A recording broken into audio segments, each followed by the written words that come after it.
Tak vás zdravíme v retrosekci a dneska tady máme opravdovou zajímavost. A to jsou kamínka někde z roku 1920 až 1930.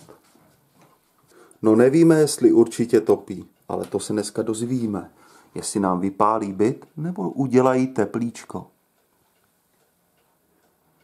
Výroby je 1920 až 1930 a bojím se, že udělají ohňostroj místo tepla, ale uvidíme. Necháme se překvapit.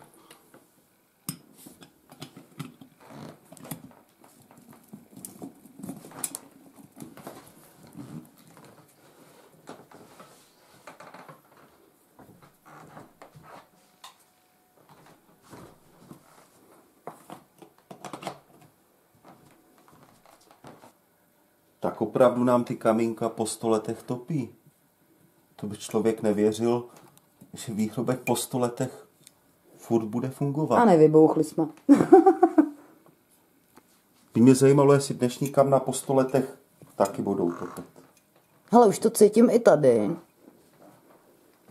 A tady úplně mrtě, a tady už úplně nejvíc. Tady z té strany to úplně topí. Tak je to jenom 400, to není.